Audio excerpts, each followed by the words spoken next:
Vamos lá, gente, mais um episódio aqui do Meu Negócio é Diversão. Episódio especial, né, Melo? Especialíssimo. Hoje é a primeira gravação aqui, depois de 2 anos, ou seja, fazemos 2 anos gravando o Meu Negócio é Diversão. Parabéns pra nós. É isso aí. É, muito bom. E trouxemos aqui um convidado também super especial. Zé Ouza, um amigo, parceiro de, muitas festas e eventos e boates, né? Um cara gestor de uma maneira geral, eventos e boates, mas boa parte da vida dele foi como gestor de clubes, né? Gestor de clubes, casas, né? Uma vivência riquíssima. E um dos caras que eu mais, faço questão de falar isso em público aqui, é um dos caras que eu mais gosto desse mercado. É um dos caras mais do bem, trabalhadores, empreendedor, sabe? Tipo, gestor. Gestor, né? Disciplinado, sabe? Exatamente. E ético. Então, um cara que eu gosto muito, assim, já convivi muito. E também sou muito grato que já me abriu portas. Então, a gente tem uma amizade. É Isso um aí. cara que é um amigo. Eu digo mesmo, Melo, eu gosto muito do Ouza. Ouza é um cara... Chamo Ouza, né? Falo Zé Ouza. Mas, cara, o Zé tem uma habilidade que falta muito no mercado, né? E vamos falar disso, que é a questão da gestão, da disciplina da organização. E não se emocionar, ele não se emociona, né? Exatamente. Trabalha nos produtos que todo mundo ficaria encantados, mas ele foca financeiro, tem uma cabeça boa, entende de mídia, marketing, é um cara muito bom. Vamos conhecer aqui a história do Zé. Pô, que loucura, hein, cara? Eu vou. Eles fizeram assinar. Eles pegaram meu LinkedIn aqui. nem eu me elogiaria tanto assim, cara. Já dá pra nem eu tô valendo tanto assim. Subiu o passe, hein? Subiu o passe. Mas é maneira que até pra galera, assim, tem muita... A gente tá no momento que a galera tem discutido muito, né? Sobre clubes, sobre boates, sobre ondas que a gente... Quando aumenta o número de eventos, diminui o número de clubes. Se você gosta desse assunto, aqui vai ser uma aula. Fica aqui que eu acho que vai ser um assunto riquíssimo. E estamos lançando também nosso publi editorial, né? Pode passar o Pix aí que a gente joga pra cima. Depois da minha conta, hein, Ouza? Motivacional. Motivacional do meu negócio tipo, de diversão. Vamos nessa. Zé, conta pra gente aí, cara, quando você começou, por que entretenimento, o que você fazia antes, como é que foi essa história? E fala também, vamos dar um spoiler aqui um pouquinho, até pra situar quem vai começar a escutar esse podcast. O Zé é sócio fundador do Mazé, o bar junto com o irmão dele. Um cara nada conhecido, né? Nada conhecido. Tem meia dúzia de pessoas aí que seguem ele na internet, né? Meia dúzia, né? Uns 3 milhões, 4 milhões.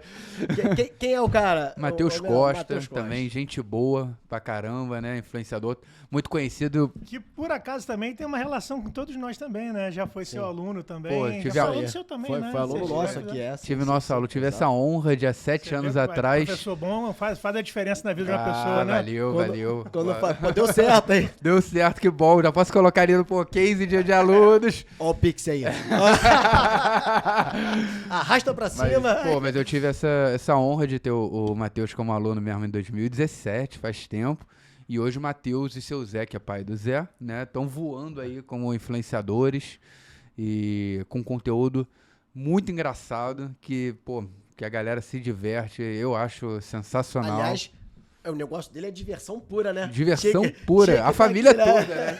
A mãe, o primo agora também. Eu já falei pro Zé, eu quero ver mais o Zé lá. Falta o Zé. Eu não posso, eu não dou conta disso não, cara. Você vê como que é a vida, né? Enquanto a gente morre aqui na planilha, no planejamento, na gestão, no fim do dia vender diversão, o cara abre o Instagram. O Matheus gênio. E pronto, isso. meu irmão. É um gênio. Foi a sacada ali, né? Sim, muito legal. E também a gente vai falar muito sobre esse lançamento novo, que é o Mazé, super legal, que eles montaram juntos. Exato. Mas também o Zé é o gestor, né, do Camarote Mar. Um super camarote, né, Alanzinho? Super camarote que a gente uma vem super entrega, acompanhando, assim, desde o nascimento. E, cara, um camarote super bem posicionado. A gente viu nascer, né, cara, assim, como muitos ali na avenida. Literalmente vimos nascer, participamos como parceiro, enfim, ou como parceiro ou também como entusiasta ali, fã, né? A gente gosta muito dessa história do camarote, né? A dinâmica que são os camarotes na Sapucaí. E muito legal, mais um camarote. E assim, eles nasceram meio que num oceano já vermelho, cara. Ou seja, teve muita estratégia, Foco em qualidade, né? Para poder se posicionar como um grande camarote. Hoje o Camarote Mar é um dos top 3, 4 aí, grandes camarotes na avenida. Muito legal. É isso. Não é isso? Vamos conversar isso, sobre... né? Então vamos. E aí, Vou deixar tem muito... vocês- E aí tem, ó, Vocês defendem melhor do que eu, pô. galera aí do Brasil que escutar, tem o Woods, tem Melt, tem a própria Boa. Ousa, tem muita coisa aqui que a gente vai falar, então escuta Faro aí. também, gestor do Faro. Foi Faro também. Foi gestor do Faro também. Vitrine em um pouco tempo, De né? Em São Paulo, né? De São Paulo eu montei a Você vitrine de montou a São vitrine. Paulo. Cara, Caraca, aí, ó, gente. bom, conta aí, meu irmão. Conta aí, vai lá, no começo. Como é que você entrou, né? Que é no esporte, né? Você entra pelo esporte. Conta aí pra gente como é que você primeiro, entra. obrigado por estar aí. Foi até bom fazer esse review com vocês aqui agora, porque às vezes você vive no trabalho e nem eu mesmo me dei conta de quantas coisas já fiz nesse tempo todo Pô, aí. muito. Já dividi um escritório, tem muita coisa aí pra se falar. E foi engraçado assim, né? Porque a minha carreira, na verdade, não é para esse meio de eventos. E eu fiz uma faculdade de Direito, me formei em Direito, né? Sou bacharel em Direito.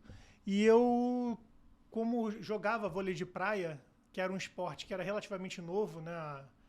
Há alguns anos atrás, o vôlei de praia sofreu um fenômeno parecido com o que o beach tennis hoje em dia está sofrendo aqui no Brasil. É uma expansão assim muito grande.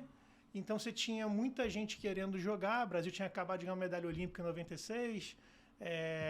Tinha grandes atletas e era muita gente querendo treinar e pouca gente para dar treino. E eu, como já jogava vôlei de praia especificamente, não era do universo da quadra, que é o normal naquela época, eu comecei a dar treino junto com a faculdade e aí fui indo e acabei virando técnico profissional de vôlei de praia. E ou eu fui técnico ou eu participei de todas as equipes dos grandes atletas do Brasil, né? Fui tricampeão brasileiro com a seleção brasileira de categoria de base, categoria sub-21. O Jefferson, por exemplo, que foi naturalizado pelo Catar, foi meu atleta, foi campeão comigo sub-21. Fui técnico do Franco, que foi tetracampeão brasileiro. Trabalhei com o Pedro Cunha, que foi campeão mundial e campeão brasileiro, foi para uma Olimpíada também. Trabalhei praticamente com todos os filhos da saudosa Isabel Salgado, né? Sim. Trabalhei com Pedro Solberg, trabalhei com todos eles. Você acha que é daí, talvez, que já vem esse teu braço de gestão por ter trabalhado com pessoas de alta performance ali? Hoje, olhando em retrospectiva, eu faço exatamente esse paralelo, né? Porque Faz sentido, né? quando você trabalha com esporte de alto rendimento, não tem meio termo, sabe? Não tem margem para você... vou dar uma escapadinha aqui, vou para sair, ou para se alimentar mal, ou para não treinar. Não tem, porque... Escapou o resultado, Exatamente. vai pagar no resultado, né? Uma a menos que você faz, alguém está fazendo esse que você deixou de fazer. Então, eu acho que eu instintivamente fui absorvendo isso, e quando eu fiz essa migração, que não tem muito a ver, mas no meu caso até tem, eu acho que eu trouxe isso para o meio do entretenimento. E desde logo do início que eu já fui indo para essa parte da gestão, né? Do falar, tá ótimo, a ideia é maravilhosa, tá super criativa, mas e aí? Isso é factível? Isso tem condições de fazer? Dá para ser feito? Como que a gente pode fazer? E não só isso também, né? Uma coisa que é muito comum do nosso mercado é gerir problemas. Então, é não se desesperar com o problema. O problema chegou, e aí? O que a gente faz com ele? Tá aqui o problema, quais são os caminhos que a gente pode fazer, quais são as saídas mais éticas que a gente pode ter, né? Porque, assim, também tem isso também, né? Todo mundo é honesto... quando dá tudo certo. Quando dá tudo certo. E quando não dá certo? Cadê a honestidade? Cadê a ética? Cadê o bom senso? Cadê a calma para lidar com esse cenário? Com uma dívida, né? Exatamente. Faz parte do... Sim. Assim... de quem empreende. Você em algum momento vai se deparar com... Eu até falei isso da outra vez que eu vim aqui, eu falei isso, né? Eu sempre acompanho aqui, estou sempre vendo todos os episódios. Eu reitero o que eu já tinha dito, que isso aqui para mim é uma aula. Você está sempre aprendendo alguma coisa com alguém, independente do segmento, seja com uma vivência, seja com uma experiência. E só teve uma única pessoa que veio aqui que falou que ainda não quebrou, ainda não experimentou o fracasso. Espero que não experimente. Mas isso também faz parte do nosso negócio, né? Isso te transforma na pessoa mais resiliente. Metade para no meio do caminho. Na primeira pancada que tem, desiste. E aí vai fazer alguma outra coisa. Agora, quem fica vai criando casca e vai lidando e vai se sustentando no mercado ao longo do tempo. E vai sabendo gerenciar, né? Vai sabendo gerenciar essas situações que podem acontecer. Se antecipa, né? Você já sabe o que vai acontecer. Sim. Reduz o risco, né? Cria uma casca mesmo. Mas você já percebia que isso era uma característica sua, digamos assim, de ter isso da resiliência, de gostar de lidar com problemas? Sempre foi na vida?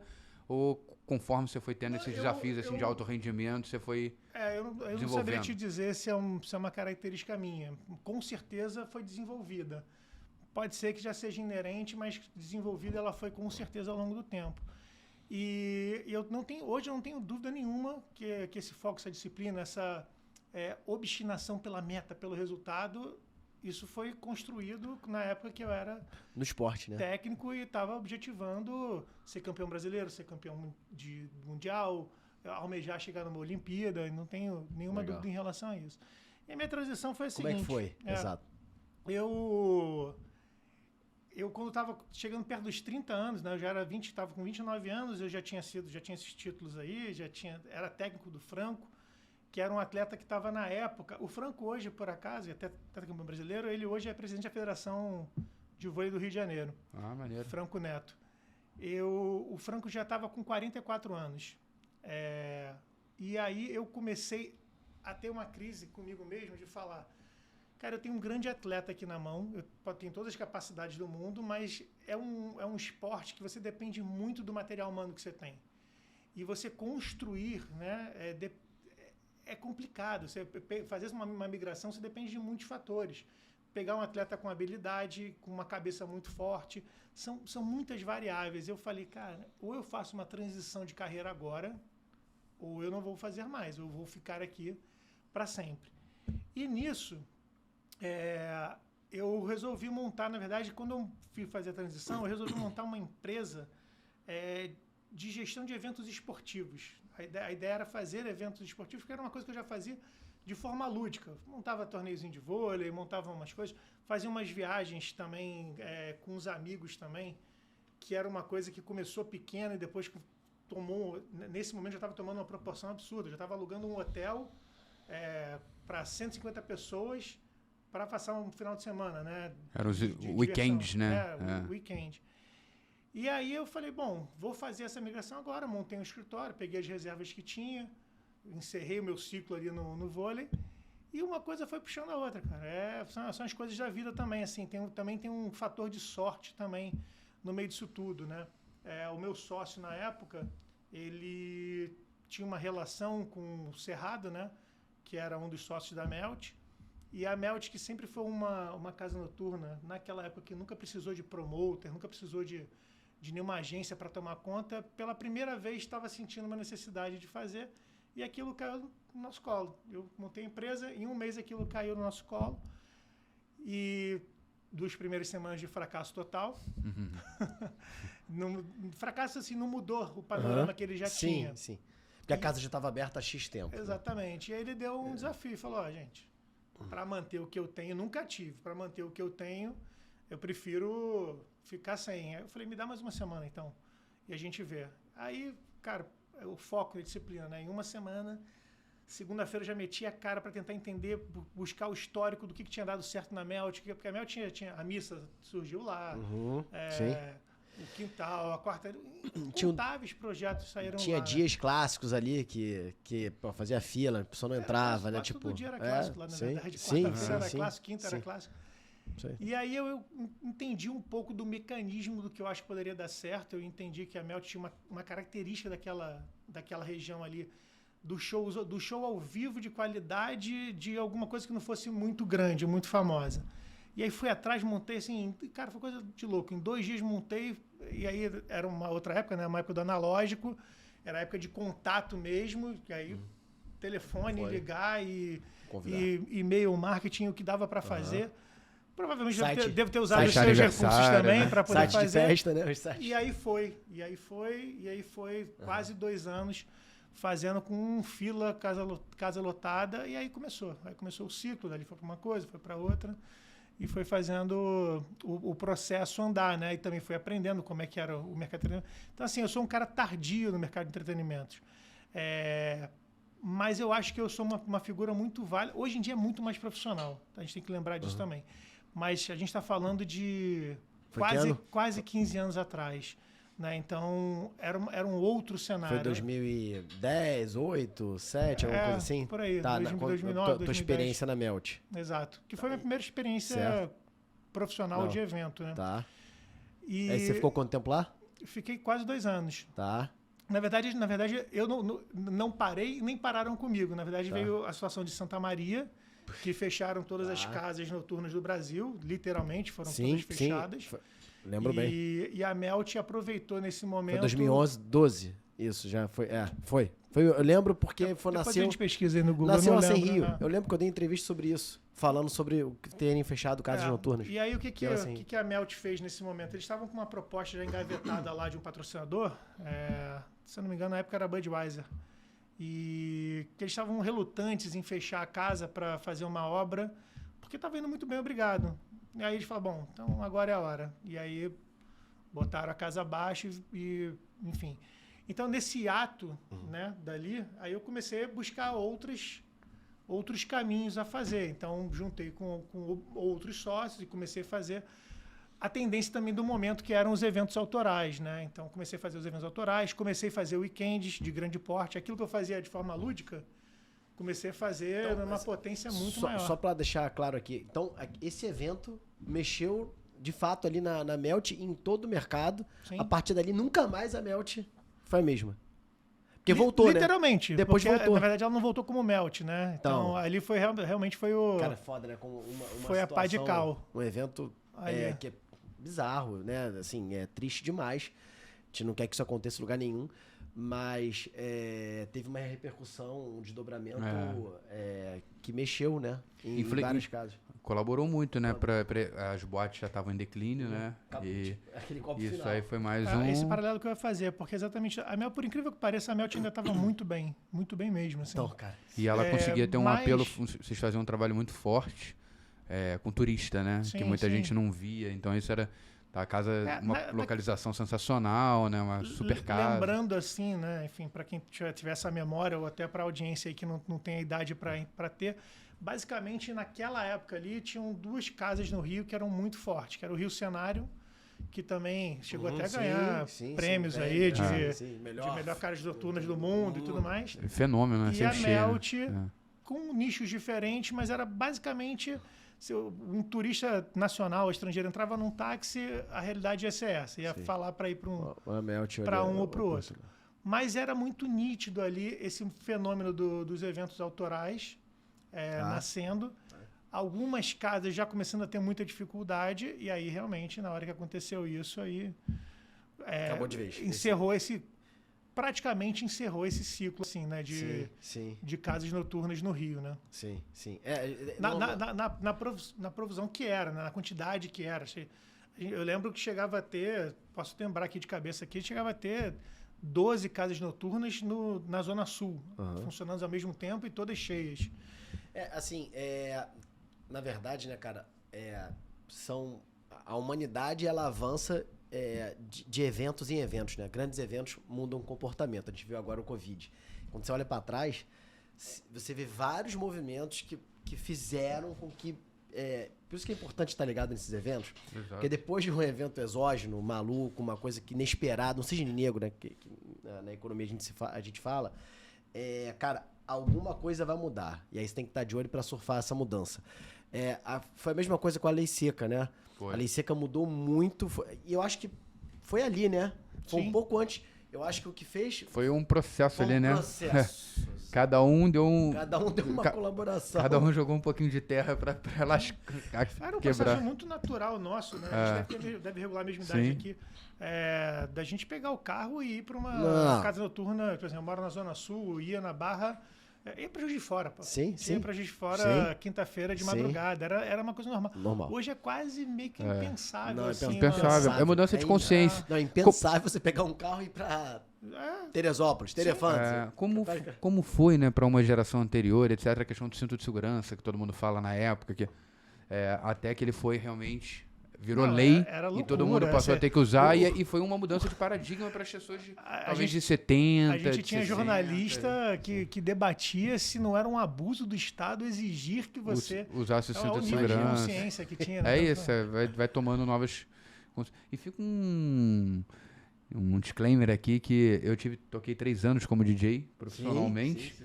E, na verdade, eu toquei numa festa que eu estava produzindo, na época que era Prime, ali abri a pista 2, e logo depois, o primeiro convite que eu tive que fez a coisa virar profissional mesmo foi do Zé, né, para tocar, não lembro exatamente que momento foi, mas... E aí acabei ficando 1 ano residente lá na Melt, na sexta-feira. Então... E foi uma experiência riquíssima ali, porque como eram sempre públicos diferentes, turistas, etc. Foi uma experiência de pista, né, de clube, que pra mim foi muito legal. Foi bom deve ter dado casca, né? Muita Porque, casca, assim, você muito. tocava também nos eventos que a gente fazia também, né? Maravilhas do Rio, sim. enfim, não era amor. Mas quando você toca num clube, assim, numa sequência, acho que eu deduzo que deve te Dá dar... muita casca, por ser residente, tocava muitas horas seguidas, Sim. né?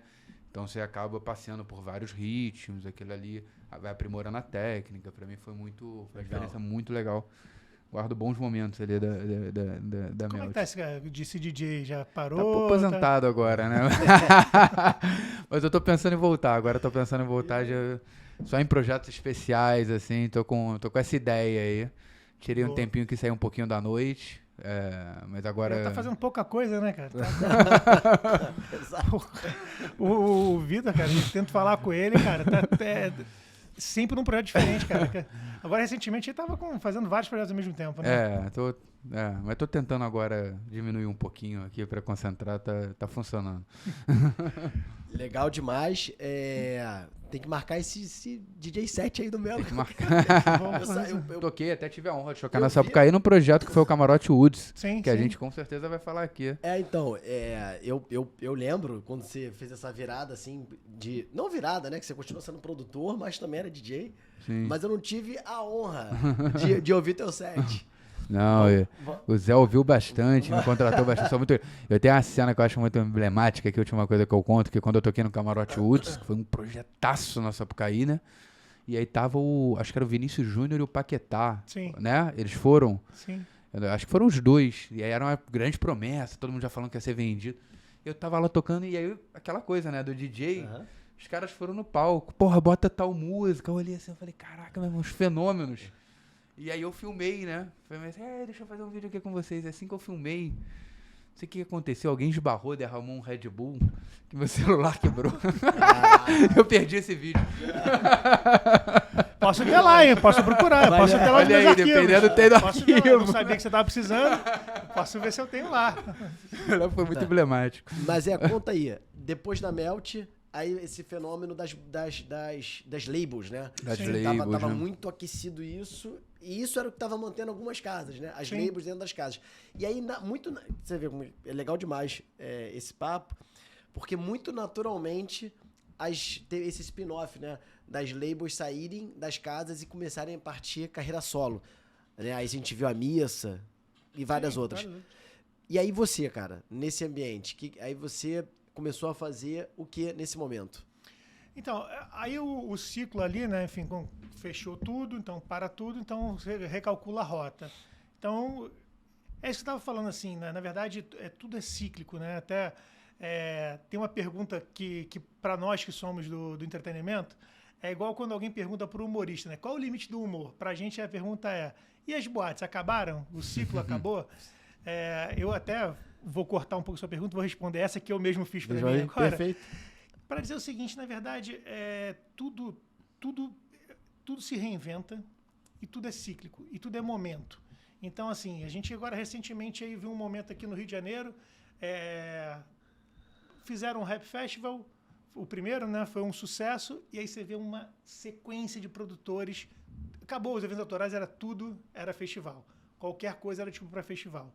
E isso é tudo um processo. Então, hoje a gente tem aí, falando de casa noturna, a gente não pode deixar de dizer que o Bosque, aqui no Rio de Janeiro, é uma casa noturna. Sim. Eles só mudaram o modelo. Então, assim, Perfeito. tá lá, o modelo tá pronto, tá funcionando, vai muito bem, obrigado. há algum tempo, foi um fenômeno que começou na pandemia, porque eles conseguiram adaptar um formato ali meio a céu aberto, com distanciamento, e aquilo que eles criaram naquele momento hoje virou o que é. Então, a questão não é que a boate acabou. O que as pessoas não entenderam ainda é qual o formato fazer. Né? Alguns já entenderam. Né? O Bosque é um ótimo exemplo do que deve ser, do que pode ser. Hoje em dia a gente está tendo um fenômeno também, pelo menos que eu tenho percebido, dos bares baladas, né? Sim. Então é um misto de bar com gastronomia, com bom drink, e ainda assim também não é todo mundo literalmente sentado, tem um quê de balada. Então, na verdade não é que acabou, só transformou, está se transformando. E aí quem quer ir para esse mercado tem que estar atento para isso e pegar essa fórmula e mudar e melhorar ela ainda mais. E a gente está nessa tendência atualmente, né? Sim. Desse formato, né? Hoje, acho que o que está predominando... A tendência hoje é essa. Exatamente esse processo está acontecendo. E quem está atento a isso está conseguindo... Surfar essa onda. Surfar essa onda, exatamente. O que você acha de legal nesse formato, assim, que tá surgindo, assim? Então, você sabe, assim, há uns 4 anos atrás, se não me engano, as datas para mim são complicadas, mas eu fui para Curitiba, porque a Woods tinha sede em Curitiba. Fui lá fazer uma reunião das franquias todas e tudo mais, e aí eu fui num bar que tem lá, que se chama Taj, se eu não me engano. E aí eu vi um conceito assim dentro do bar, que é o que hoje em dia, o que é o que está acontecendo. Acho que eu conheço esse bar. Que era assim, o bar você tinha quase tudo dentro, todas as opções lá dentro. Então você queria um date, você tinha um espaçozinho que tinha um japonês. Você é um cara mais de coquetelaria, eles tinham um espaço que eles, se eu não me engano, se chama The Alchemist, uma coisa assim, que era um cara super estiloso, um bigodão e tal, fazendo várias infusões ali. Cara, super bacana. Aí você tinha um espaço para quem queria ficar meio num clube mesmo, assim, em pé, flertando e tudo mais. Aí tinha um espaço em cima que era reservado para aniversário, para uma festa fechada, alguma coisa assim, um evento privado. E aí eu lembro de olhar e falei, porra, esses caras estão na frente. Esses caras estão, eles entendem. E estava lotado, obviamente, né? E acho que até hoje está lá, assim. Então, eu acho que esse é o caminho desse momento de agora. Para quem quer... A gente fez um corte falando sobre isso, desse tipo de tendência. Sim, né? Isso ano passado. Então, eu acho que tudo é observação, né? Tudo é observação e transformação, entender para onde o vento está soprando e você pegar isso e botar a sua realidade, né? Não adianta só você copiar, porque não funciona. Então, você tem que botar o teu DNA naquilo que você viu ali, né? E transformar numa coisa que tem as suas características. A experiência da Woods que você teve foi, no caso, a marca, a label que ficou no lugar da Melt. Depois do... Foi isso? Mais ou menos. Ou foi assim, antes, teve alguma coisa? A linha do tempo teve essa situação... Teve um negócio de gin também ali, não teve antes? Teve essa situação de Santa Maria, então a casa ficou em obra 2 anos, eu fui tocar minha vida, fui fazer meus eventos autorais, fui fazer meus weekends, né, fiz durante quase 5 anos um evento que chamava Dream Weekend, que era literalmente a gente fechava um resort. E também que eu falo, tudo é cíclico, tudo é um momento. Nesse momento que eu fazia o weekend, a gente tinha a Carol Sampaio fazendo... Porto Belo, né? Era do Porto Belo, não? Clube Médio. Clube Médio, verdade. Clube Médio. A gente tinha o André Barros fez no Frade um período, depois mudou, fez até no Uruguai, lá em Punta. Né? Então, é cíclico, era um momento daquilo dali. Do weekend, naquele momento do weekend. Vários weekends universitários nessa época também. Foi uns 2, 3 anos. Aliás, está voltando, tem alguns, hoje em dia, eu estava pesquisando no mercado, tem alguns muito bem sucedidos, assim, fazendo no momento. Então, fiquei fazendo esses weekends durante uns 4, 5 anos e alguns eventos autorais, dos quais o Melo participou ali, alguns, tocando e talvez até como sócio também. De alguns a gente... Pela tua antiga empresa. E depois desse ciclo, né, a Melt virou House of Music, que foi um projeto da Budweiser para a Copa do Mundo e tudo mais. Depois ela virou Usina 47, que foi uma casa de gin, que era uma ideia incrível, só que estava fora do time. Fora do time, cara, que a gente fala aqui de time. A ideia, isso é muito interessante. Ele se antecipou, na verdade. E virou, e assim, cara, isso é... A vida é foda, né, cara? Assim, teve uma bela de uma visão. Sim. é fruto também das viagens, experiências, Exato. né? Esqueci o nome dele, cara. Alvite. Marcos Alvite. O Alvite é descendência hispânica, Espanhola. né, cara? Espanhola. E, assim, viajava e tal. E eu lembro quando ele trouxe a história do gin, ele falou, não, cara, pô, na Europa, né, todo mundo consome gin e tal. É normal nos bares e etc e tal. Eu falei, não, pô, legal, mas aqui no Brasil... Ainda não, tô ligado nessa tendência. Era uma cultura muito de vodka aqui, né? Era na muito noitada. cara, assim, seria naquela época, quando a gente viu esse movimento, era impensável a gente pensar, cara, que ia virar essa chave do gin como virou. Exatamente. Mas ele, cara, ele fez tudo certo, só errou o time, né, cara? 2 anos pra frente. 2 anos pra frente teria ele dado certo. Isso é muito interessante, né? Pessoal, Às vezes a gente... pelos números. Hoje em dia, assim, É. o gin representa 60% e a vodka 40%. Se eu fizer uma comparação só entre eles dois, já há algum tempo, mas tá mudando também. Tá mudando. Tá voltando de novo tá. a vodka também. E agora tem a onda também do 43, Drink 43, que é uma 43. coisa assim, impensável. O uísque também tá rolando, já tem uma onda do uísque também. Ó, adoro ele com As coisas são 43, mas ele com cíclicas. 43 ele ficava lá no fundo do bar, lá em cima, lá. Tipo assim, era uma bebida que era até um pouco... Não tava em combo de evento. cara. Exatamente. Tem lá 43 e, cara, assim, galera arrepiando no 43.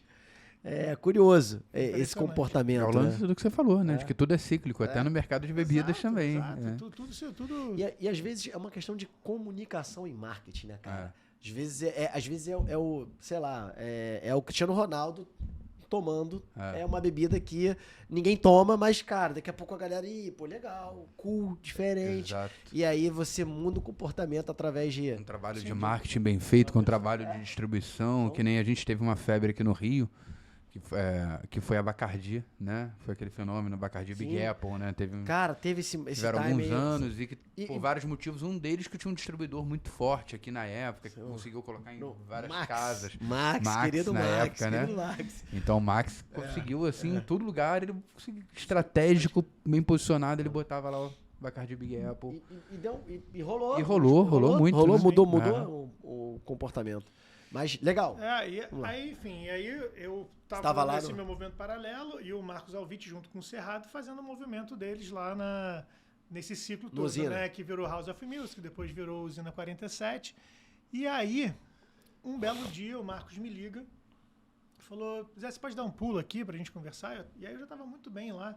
Na verdade, nesse momento a gente até dividia escritório, se eu não me engano, ali tinha era um andar inteiro, Era um né, se eu andar, não me engano. era um andar no centro. E aí ele me fez um convite e falou, olha, eu tô aqui com a Usina 47, ela não tá funcionando como eu achei que ela poderia funcionar. E eu tenho 2 opções. Eu já tô muito cansado, eu tô há quase mais de 10 anos fazendo isso daqui. Ou você vem para cá e me ajudar, e aí estipulou lá o que seria uma porcentagem.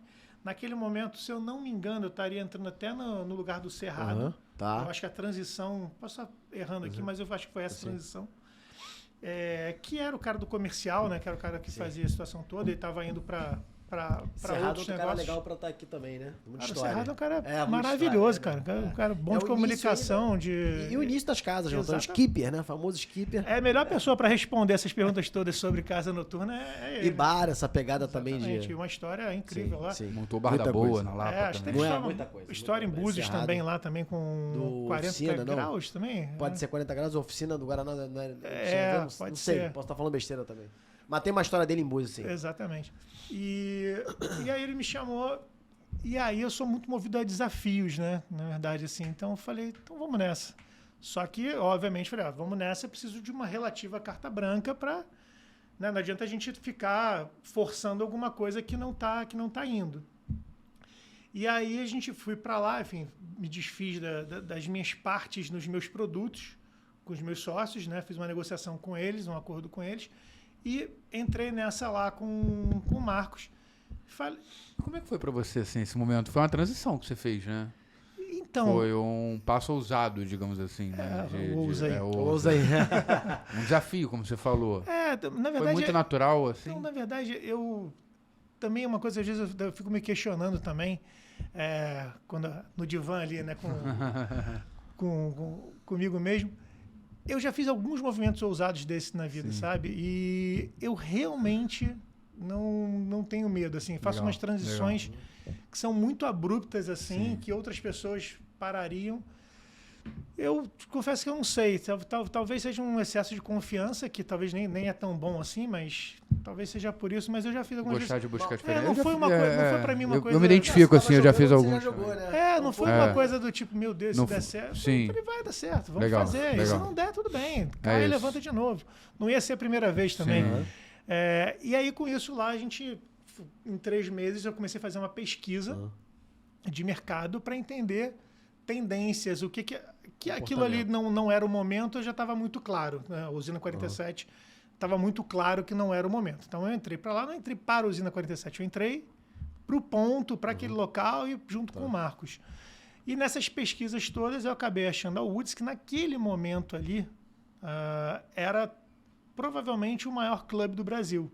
Eles estavam com 14 franquias no Brasil inteiro, o sertanejo estava num hype máximo. Não que está sempre no hype, mas para o Rio de Janeiro também e para o Brasil. A Woods de São Paulo... Hoje até acho que o sertanejo está em decadência. Uma decadência, assim, menor, tá? Tipo, cara... Nunca vai estar. Bota 20 mil pessoas. Nunca vai estar. Mais perto não do tá hype. do que já foi. Eu talvez. acho que hoje é o pior momento do sertanejo. Essa é a minha visão. Sim. Fazer esse corte aí do Alan. Sertanejo está em decadência, já no pior momento. Se a gente se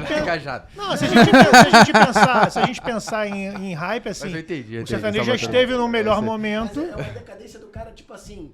Você tá falando como produto, né? Tem umas questões... Isso aqui daria só um episódio pra gente discutir isso, né? Sim. Tipo, cara, eu não tô botando mais 50 mil pessoas no evento, tô botando 25 mil. Tá em decadência, mas assim, não é como era antes. Sim. E aí tem outros caras que estão no lugar, né? Outros caras, outros ritmos, né? Sim. Mas beleza. O pagode, na verdade, tá num momento muito bom agora. Pagode, assim, né? trap, os dois. Você gosta de trap. Sempre vão ser ritmos que vão estar sempre no hype, mas a gente tá comparando eles com eles mesmos e momentos com eles mesmos. Momento. Enfim, então naquele momento ali, e tinha a Woods de São Paulo, que era um verdadeiro fenômeno, assim, era um fenômeno mesmo, já tinha sido eleito 3 vezes o melhor clube do Brasil, né? E aí fiz essa pesquisa, fiz essa ponte com o pessoal de Curitiba, mostrei para o Marcos Alvite, falei, e aí, o que você acha? Ele falou, vamos lá conversar. Marcou uma reunião, foi para lá, todo mundo se encantou e a gente trouxe para cá, para o Rio. Hoje, sobre retrospectiva, novamente, a ideia era boa, aí não era o time errado, aí era o ponto errado. Não era uma casa para o Leblon, né? Porque eu estava... A Woods, ela não era uma casa como depois ela tentou ser para todos os gêneros. Ela era uma casa de sertanejo. E você ter a ousadia de querer ter uma casa de sertanejo... No Leblon, né, que você tem que ter todos os dias de sertanejo, aquilo ali realmente, obviamente, foi um excesso de ousadia. Mas ela deu certo. Ela fez o que ela se propôs ali. A gente montou a casa. Hoje você faria onde essa mesma casa? Se você pudesse voltar no tempo? Se eu pudesse voltar no tempo... Qual seria? Eu tenho um palpite. Com certeza faria na Barra. Na Barra, perfeito. Na Barra. Isso aí. Porque ampliaria o leque e também eu teria, hoje, com o conhecimento que eu tenho e tudo mais, eu teria já feito ela num outro conceito. Né? Ela já teria que ser, já na largada, eu teria que ter forçado a matriz a um projeto que fosse mais amplo, respeitando as questões culturais do Rio de Janeiro. Né? São Paulo aceita tranquilamente o sertanejo 4 ou 5 vezes na semana. Belo Horizonte, naquela época, também aceitaria. Acho que todo o Brasil. O Brasil inteiro. O Rio. Talvez o Sul não. E olha lá. Que o Rio é diferente, né? Ele é diferente. O Rio é diferente, em todos os aspectos. O Sul é muito forte. O Sul também tinha. Tinha uma casa em Maringá que era um fenômeno. E, se eu não me engano, tinha uma casa em Porto Alegre também que era um fenômeno também, por incrível que pareça. Mas o Rio é o Rio, né? O Rio são as características do Rio. Mas a gente conseguiu. A casa ela era lucrativa, desde o primeiro mês ela era lucrativa. O problema é que também nesse excesso de ousadia, a gente resolveu fazer com 3 meses de casa aberto, ou 2 meses, um camarote na Sapucaí. Sem nenhuma expertise de Sapucaí, de que ali é um universo à parte, né? Ali é uma coisa... Sim. Se você é o melhor produtor de eventos do Rio de Janeiro, aqui você é uma criança engateando. Aqui você tem que aprender a fazer isso daqui, porque é um cenário... Tira todas as referências dos eventos que você já fez e vai começar de novo. Exatamente. E essa onda tava crescendo ainda, né? Dos camarotes. 2018. Tinha alguns... Já tinha um início de consolidação, né? O camarote. Então, mas era muito início mesmo. Era bem início, era né? bem início. Você tinha o Alegria, devia estar no segundo ano, provavelmente. Acho que foi 15 o nosso camarote, se eu não me engano... Mais recente ainda. Não, foi no mesmo ano que a gente, se eu não me engano. Tá, primeiro ano do nosso. Então, assim, ali era o início mesmo da Sapucaí. Da ladeira, assim, da dos subida. camarotes. E, enfim, e aí a gente foi fazer Sapucaí. Fui seu parceiro de venda, né? Nesse evento. Exatamente. A gente contou aqui até na outra oportunidade aqui. Foi uma coisa bem desafiadora. Foi bem desafiadora ao ponto da gente estar há 30 dias, 40 dias do carnaval e eu ter literalmente 4 ingressos vendidos, assim. Então... Uma loucura, né, cara? Nossa, com um custo de, sei lá, 8 milhões, 10 milhões, não sei na época qual era o custo. Hoje em dia os custos são bem maiores do que esse até, mas nessa época 6 milhões, era um pouquinho menos. Tá. Ainda era uma outra realidade. Dentro de quantas pessoas? Era para quantas pessoas? Ali a gente teria uma capacidade de, se não me engano, até 1.200 pessoas naquele espaço. Tá. A gente já começou grande, a gente já teve essa ousadia ainda. Ao invés de a gente começar num espaço menor, tentar entender, a gente já foi para pegou um setor especial. No setor especial é como se fosse módulos únicos, assim, não ficam embaixo da arquibancada. É como se fosse uma casa única de 3 andares, mais a frisa. Enfim, e tudo na vida é experiência, né? A gente fez o que a gente se propôs a fazer, que era fazer uma entrega de qualidade, sair com todos os clientes ali. Satisfeito. E é muito difícil nessa Sapucaí, você lida com a expectativa das pessoas, né? O cara que paga o valor do ingresso que é... Volta um pouquinho. 30 dias, só 2 ingressos. Cara, 4. Cara, com nomes como? Nomes como? Era lá. Não sei se eu tô errado, mas essa memória... Fernando Sorocaba, né? Livinho. Sorocaba, Livinho. Pesado na época. Fernando Sorocaba, Taime Thiago, uma galera super em alta na época. Sim, né? Tinha uma galera. Durval Leles. Mas vamos lá. Vitor Melo, DJ Melo. O que vocês fizeram nesse cenário, 30 dias antes, planilha de 6 milhões, 4 ingressos vendidos? Qual foi a estratégia? Então, ali, e aí eu vou falar eu mesmo, sem modéstia, porque foi uma percepção minha, assim. Eu entendi, no meio do processo, que a gente tinha feito uma rota errada. A gente, como a UDS tinha 14 casas no Brasil, a gente pensou, imaginou que a própria força da marca fosse pulverizar vendas no Brasil inteiro. E eu entendi que esse fenômeno não estava acontecendo, que ele não ia acontecer, independente de qualquer movimento que a gente fizesse. E também não tinha o respaldo da matriz. A matriz não estava com foco aqui, porque esse produto levava a marca deles, mas não era um produto de responsabilidade financeira deles. Então, eu não podia fazer uma exigência maior do que eu podia fazer. Além disso, tinham outras questões. Assim, eram franquias, não eram todas da matriz. Então, eu também não podia contar com a ajuda de todos eles franqueados. Se eu não inserisse dentro do processo. E, até que se eu quisesse, não dava tempo de fazer. Então, quando eu entendi isso, eu falei, bom, então essa estratégia não vai levar a gente a lugar nenhum. O que a gente pode fazer agora é o seguinte, ou a gente recua e vai ser uma tragédia financeira, de repercussão, de marca, de um monte de coisa, ou a gente dobra a aposta é dobrar investimento de campanha, ir lá sentar com você e falar, vamos dobrar aqui, e-mail marketing, enfim, mídia, o que etc. a gente tiver, chamar formadores de opinião. Nessa época, por exemplo, eu trouxe o Cuia, né, que, enfim, aqui no Rio de Janeiro todo mundo conhece, para ser um fomentador nosso de divulgação, e alguns outros, não só ele. Assessoria de imprensa, a gente tinha uma, ficou com 3, a gente fez um movimento insano, cara. Falou, tá aqui, vamos dobrar essa aposta e vamos focar no Rio de Janeiro. Vamos focar aqui para dentro, vamos esquecer Brasil. E aí foi a virada de chave.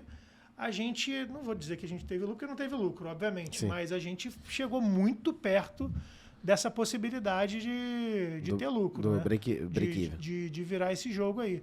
E assim, foi super evidente, cara, porque a gente organizou essa chaves em uma semana, depois foi Só pegou, né? Mas tem algo comportamental ali da Sapucaí, que é a lição que você falou, que você foi perfeito.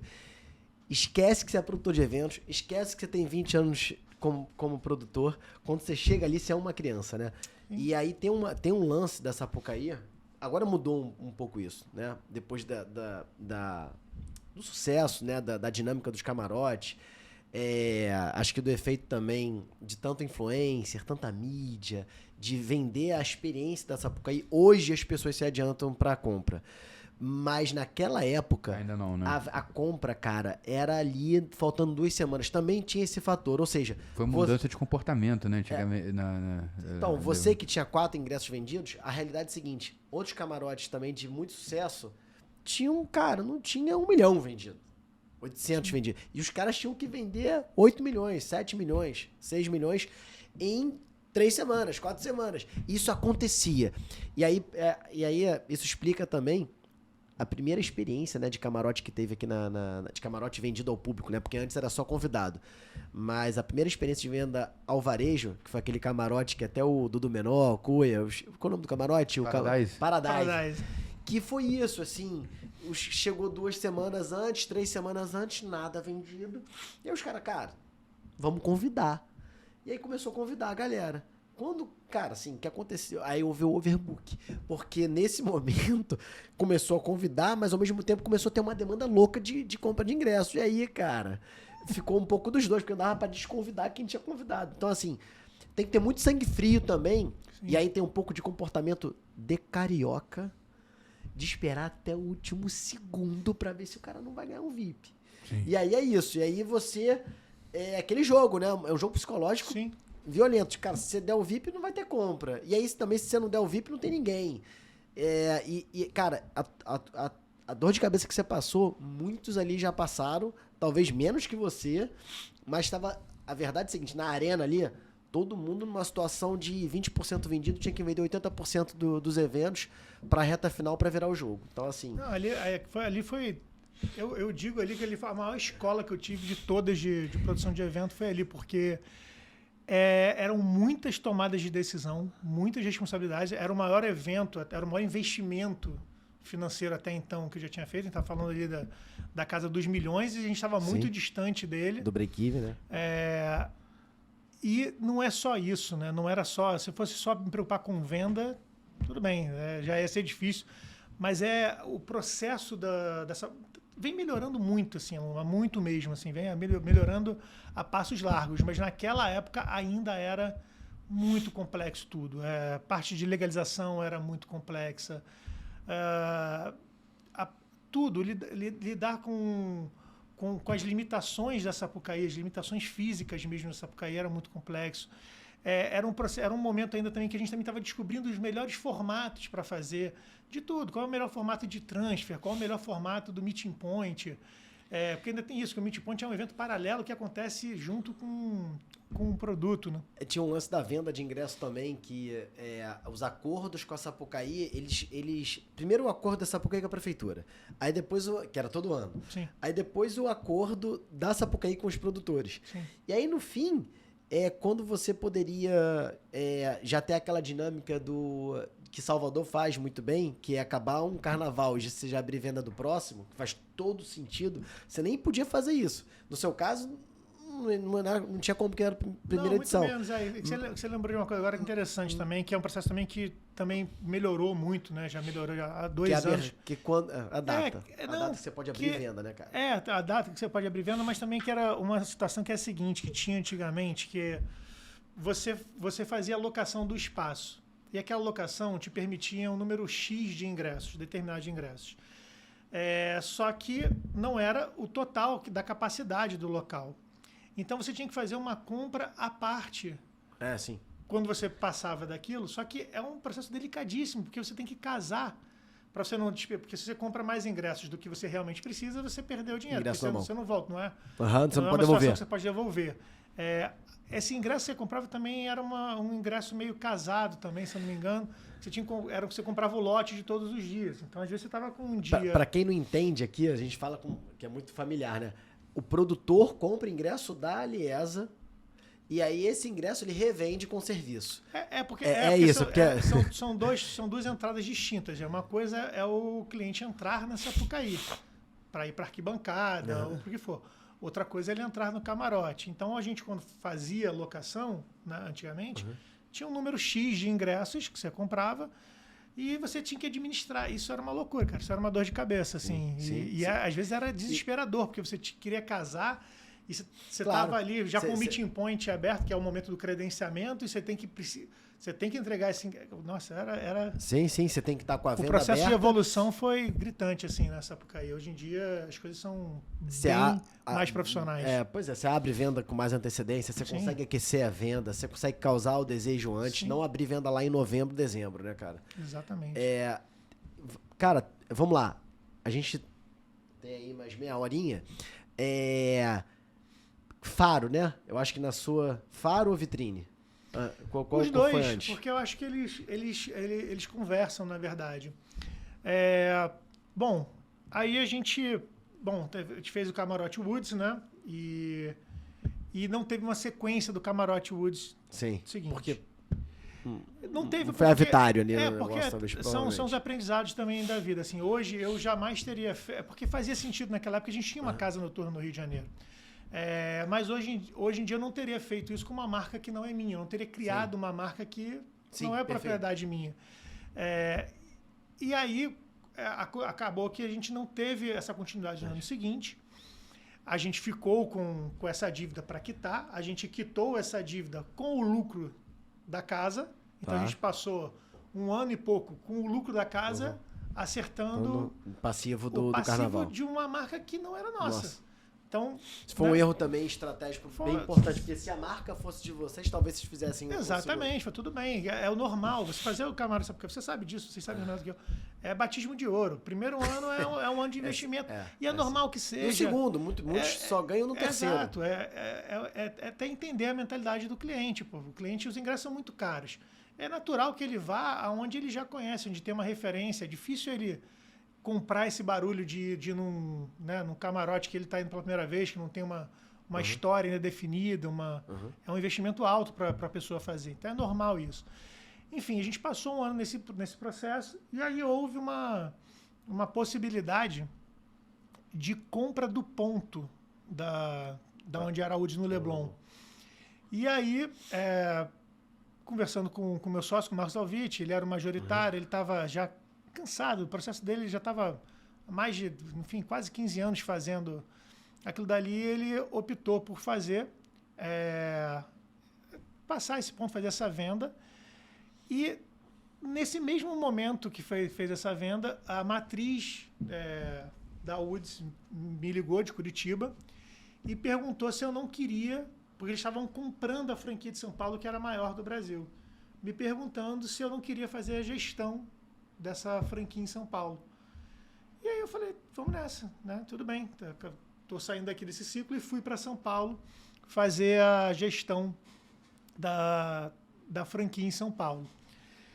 E São Paulo é São Paulo, né, cara? São Paulo, as coisas acontecem com mais facilidade, assim, né? Então, estava indo tudo muito bem, obrigado, mas eu estava vendo um movimento das outras franquias todas, que chegaram a ser 14, encolhendo, minguando.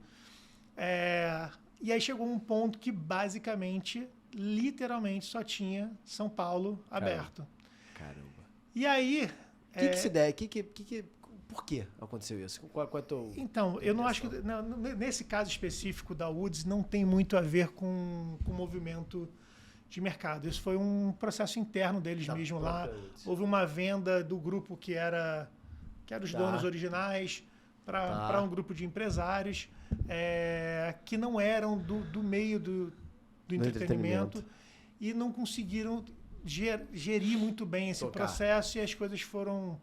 Porque tem isso, né, cara? Bar, restaurante, casa noturna, você não tem tempo para respirar. É toda semana, você não tem como planejar muito. Então é difícil. E aí foi acontecer esse movimento. São Paulo estava indo muito bem, obrigado. E eu já tinha uma amizade na época com o Peixinho, né, que era um dos sócios da vitrine aqui do Rio de Janeiro. sabia que ele tinha muita vontade de ter uma casa em São Paulo, mas ficou nessa conversa e tudo mais.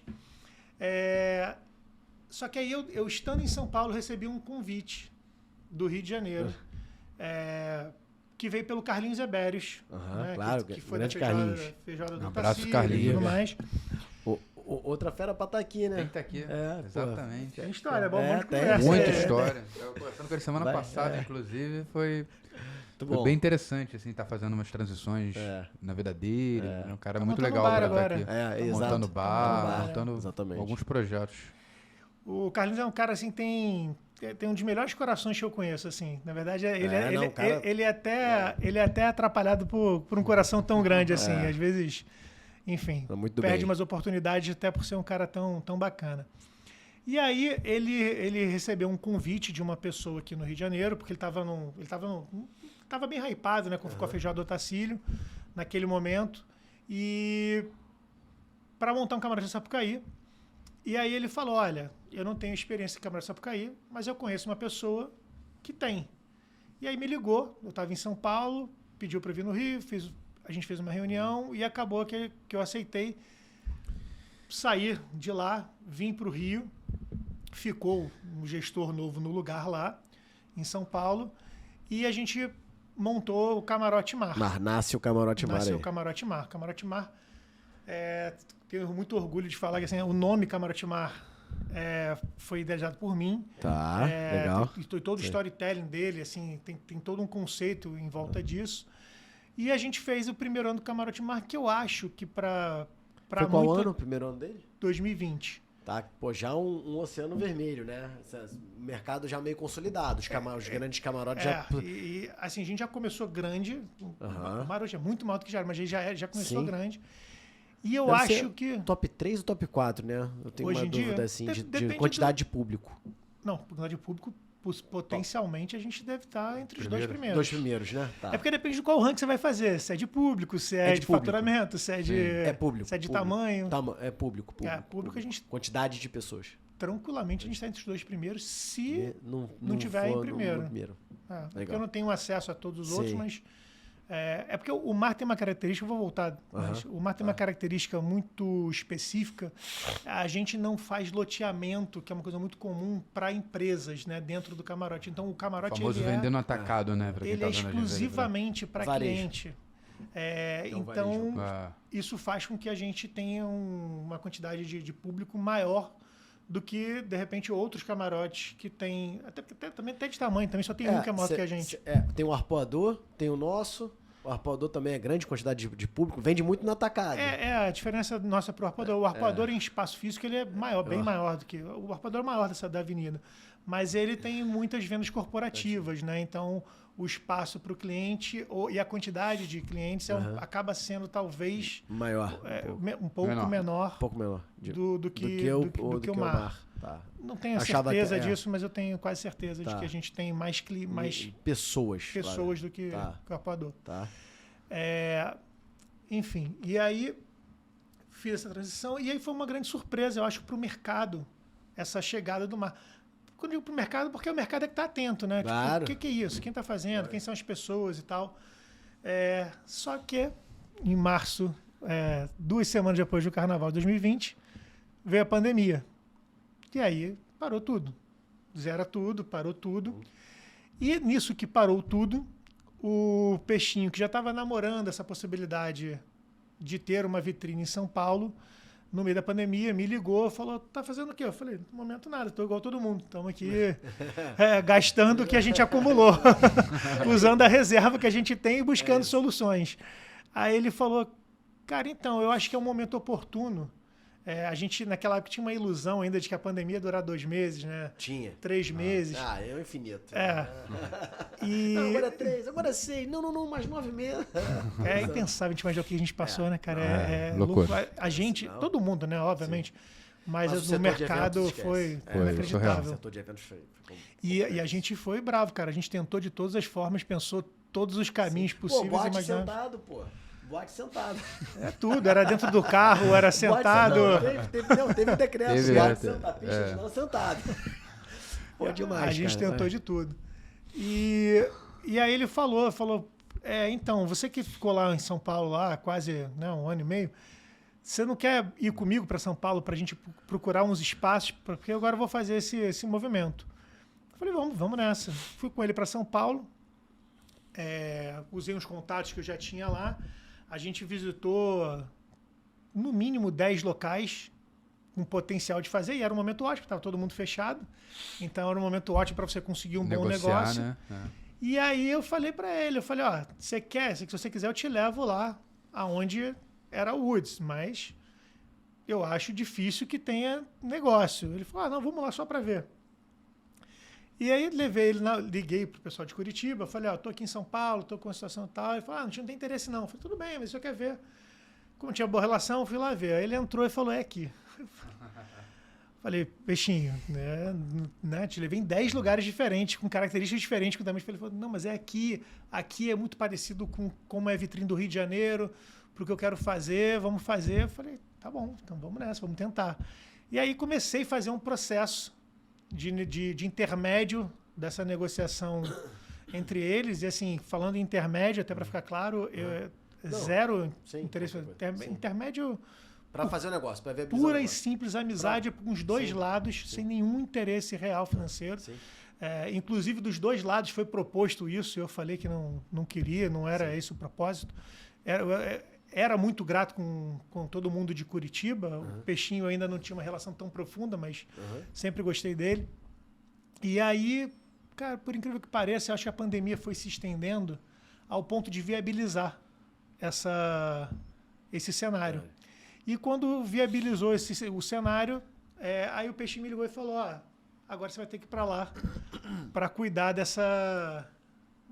processo, né? Da obra, de montar a equipe, de fazer tudo. E aí fui de novo para São Paulo, para o mesmo lugar, e fiquei lá fazendo, durante quase todo o processo da pandemia, fazendo essa obra, gerindo essa obra, fazendo todos os processos que tem que fazer. Converso com patrocinadores, potenciais parceiros comerciais, montando as equipes de produtores, promotores, fazendo gestão do processo e cuidando das planilhas de obra, enfim, tudo mais. E esse seria o meu caminho lá, provavelmente. Só que no meio desse percurso, o meu pai, o seu Zé, famoso seu Zé, ele descobriu um câncer.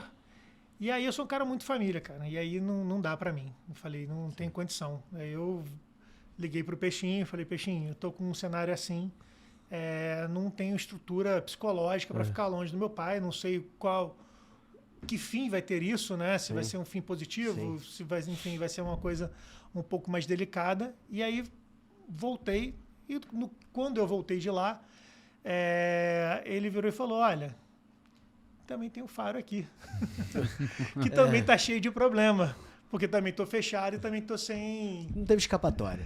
Pra mim foi ótimo, porque assim, eu fiz uma migração pro setor que eu tô, ia estar perto do meu pai, que era o que me interessava naquele momento. Ali perto do pai. E assim, modéstia à parte também, a gente fez também uma revolução ali na vitrine, porque... Conta aí.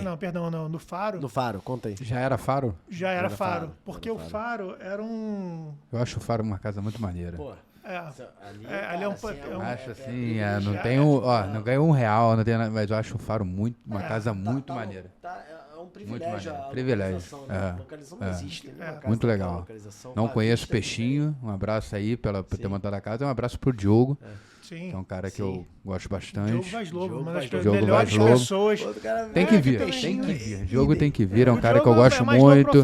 É difícil ele... Low profile, mas é difícil convencer, mas se conseguir convencer, cara, é uma das melhores pessoas desse mercado. Uma inteligência ele é muito bom. Muito apurada. Chamo ele de guru. Falo com ele. Ele é muito bom. Cara, muito bom. Na madrugada tiro dúvidas com ele. É um cara incrível ele. E, enfim, a gente eu fiz assim, modéstia à parte, eu vou te dizer, cara, que eu acho que foi um dos melhores trabalhos que eu fiz, assim, não mas foi de gestão financeira mesmo, cara, porque ali eu cheguei e era realmente terra arrasada. Assim, era terra arrasada de um processo de desorganização, não sabe nem, e estava no meio da pandemia, todo mundo meio perdido, eu já estava ali, já tinha um processo longo de pandemia, então era uma casa que não estava acabada ainda, porque, né, eles foram fazendo o processo ainda, e tinha um processo mesmo de desorganização financeira, administrativa, corporativa, assim. Sim. E ali sim, eu acho que foi um dos melhores trabalhos que eu fiz, dessa parte de trás, assim, de backstage, de organização de mesmo, pegar a casa gestão. e falar, ó, vamos atrás de quem a gente tem que receber, de quem a gente tem que pagar, era tudo, organizar calendário, processo, reorganizar calendário que já tinha sido fechado, mas que mudou. E ali foi um trabalho assim que eu acho que foi um dos melhores que eu fiz, de pegar e falar, ó, pronto, tá aqui, tá organizada a casa de vocês. Ô Zé, e aí aproveitando, assim, a gente tem muita gente que escuta a gente, né, que a gente tem conversado, que tem esse perfil de administrar casa, espaço, boate, e que passa por um sufoco, você não sabe às vezes o que fazer para melhorar. Como é que você faz, assim, o que você daria de dica para quem tá nesse cenário? Porque não é fácil você entrar, pegar uma equipe que já tá montada, que não foi você que montou, que às vezes tem vício, dependente do local. Sim. E conseguir efetivamente virar uma chave. Então, é quase um podcast inteiro só para falar sobre isso, mas assim, tem duas coisas para mim que são fundamentais. A primeira delas, e eu acho que inconscientemente as pessoas fogem dela, é entender exatamente qual é o tamanho do seu problema. Então você tem que parar, ser minúsculo e encarar ele. E aí a segunda parte é encarar ele de frente. Ó, isso aqui é a realidade. O diagnóstico, né? Exatamente. Então, assim, com essa realidade aqui, a gente tem que ser honesto pro que dá e pro que dá pra fazer. Inclusive até para chegar e falar, ó, não tem solução.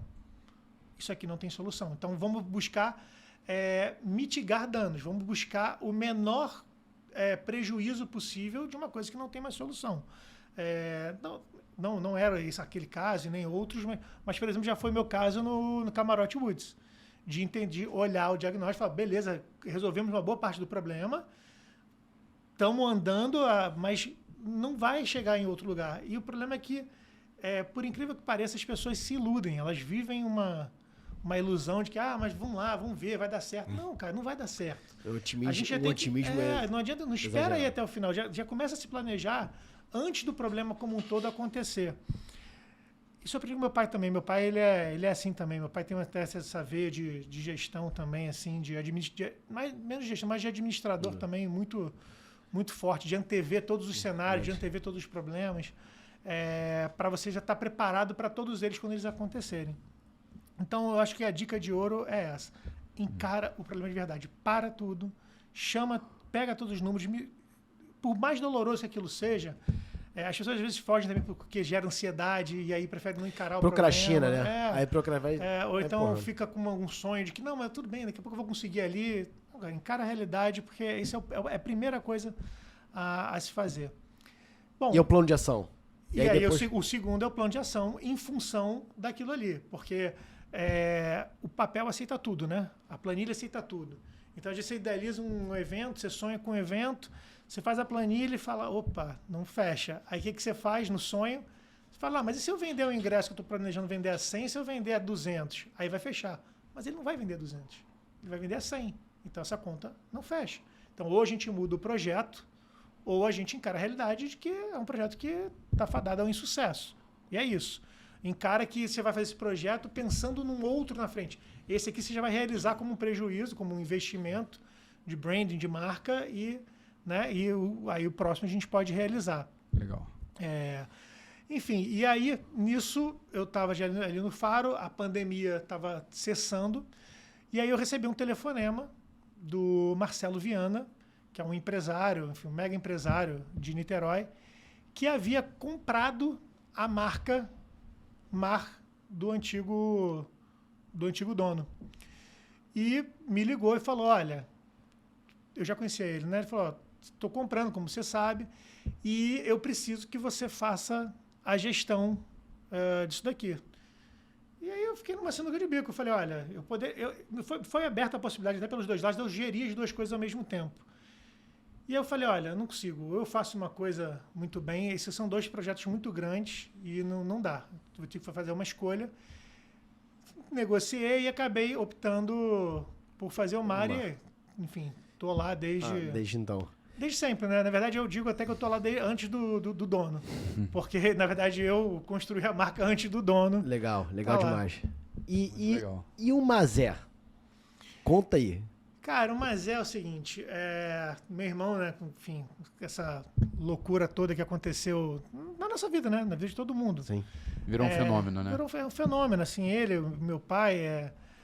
Fala um pouco do teu irmão, até pra contextualizar. O Matheus... meu irmão, o Matheus Costa, ele, enfim...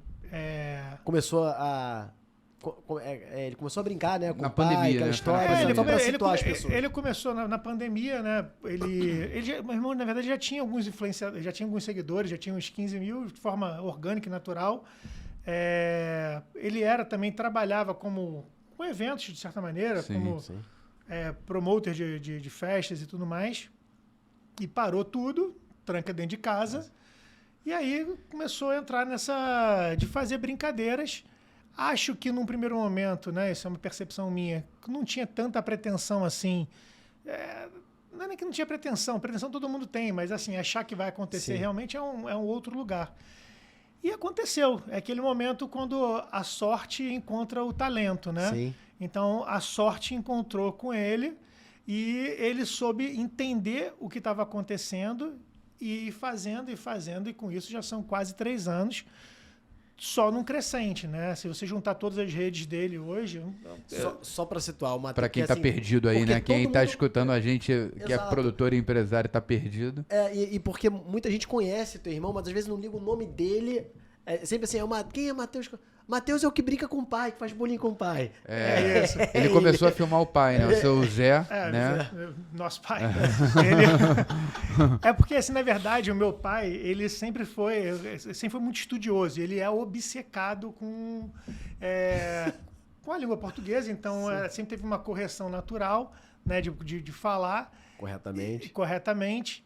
E ele tem essa característica meio irritadiça, assim, quando você fala alguma coisa que está muito fora do... É porque acabou viralizando com o português, mas, na verdade, meu pai faz isso com tudo. Com tudo. Com qualquer situação de geografia, com qualquer contexto histórico que você fale totalmente fora do que realmente foi. Então, ele sempre fez isso, só que acabou viralizando com a questão de erro em português. E aí foi indo. E aí a genialidade do meu irmão, que é quando eu digo que a sorte encontra o talento, que é de saber migrar disso para uma coisa. Para tudo. Contar novas histórias, né? E aí vai pegando as características das pessoas e fazendo os recortes. Né? Minha mãe é exatamente o que ela é, desse negócio de não ter paciência, de ficar fumando, de dar essas broncas. Aí agora tá com minha tia, aí pega o meu primo também. E ele vai montando esse... Tá faltando você. Então, você sabe que... O que acontece? Eu vou cometer um sincericídio aqui. Do porquê, que muita gente pergunta isso, né? Do porquê que eu não apareço, né? São algumas coisas assim. Antes do meu irmão viralizar, eu nem tinha rede social. O que já é uma coisa de louco, assim, porque se você fala que você não tem rede social, já começa, tá devendo, tá não sei o quê, entendeu? Começa aquelas Pô, coisas... você é da Terra, cara? Hoje tem um nome pra isso que é o low profile, né? Então, e aí começa com uma coisa, hoje em dia, assim, você pode não ter identidade física, mas se tu fala que tu não tem Instagram... meio que, foi a minha brincadeira aqui, né? Você é da Terra, né? Tipo, é como se você não tivesse identidade se você não pertence àquele ambiente, se você não tá lá, né? Que é ter uma conta no Instagram ou qualquer rede social. Exato. E, então, assim, eu já nem tinha, porque eu já nem gostava. Né? Eu acho que é um pensamento meu, assim, me gera procrastinação, me gera comparação. Eu também não estou preocupado com o que os outros estão pensando da minha vida, ou que os outros saibam da minha vida. Já não tinha. E aí, quando ele começou, assim, o meu pai, ele é aposentado, minha mãe é aposentada, a minha tia é aposentada. E o meu primo tem 30 anos e também é aposentado. Então, assim, é um processo meio que natural ali, eles, né, entrarem e virarem um recorte de uma personalidade deles, né? Porque, óbvio que não é o todo, né? O todo é muito mais amplo, é muito mais profundo. Claro. E aí eu entendi naquele momento que eu tinha que fazer uma escolha. Ou eu entro e viro um personagem ali, de um recorte de alguma característica minha, ou algumas características minhas, ou eu sigo a minha vida. Como eu particularmente não tenho estômago para aguentar hater, não tem estômago para aguentar pessoas comentando. A internet é quinta série, né? Exatamente. Então, eu não consigo... Dos comentários, nada a ver. Comentário nada a ver. Eu não ia conseguir ir pra rua e todo mundo me parando para falar e tal. Na verdade, eu tive até muita dificuldade durante muito tempo até para falar que eu era irmão do teu irmão. Porque... E no meio disso tudo, eu também tenho uma carreira que eu construí. Independente, na verdade. Claro. Na verdade, assim, hoje eu sou filho do seu Zé e hoje eu sou o irmão do Matheus. Isso é um fato. Mas não era assim. O meu irmão era o irmão do Zé.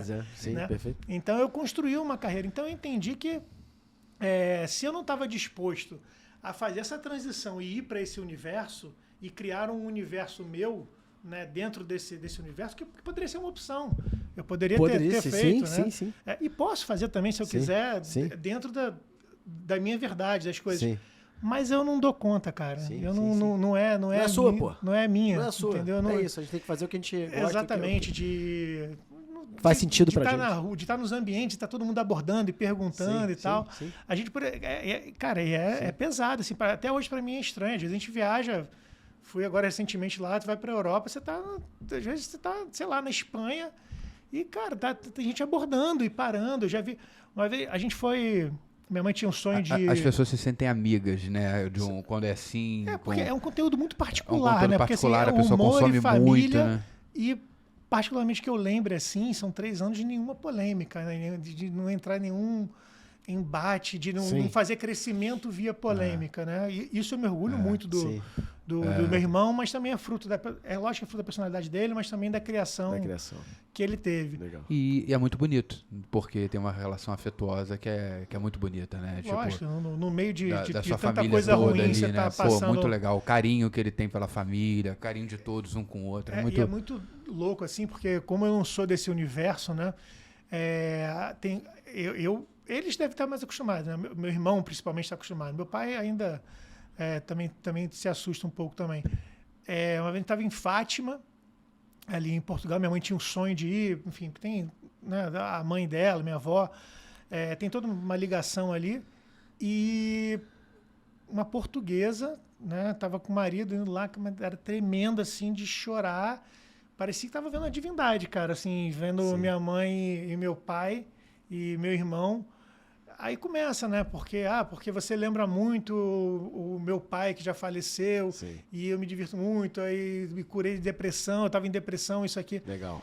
É louco, cara, assim, é um universo que é bem maluco, assim, eu olho e fico... A dimensão, né? O alcance. O alcance cara, gigante, uma coisa... impensável. É impensável, né? Os desdobramentos impensáveis. Isso. Bom, e aí, entrando na pergunta original, que eu desviei o assunto aqui agora... Como é que foi?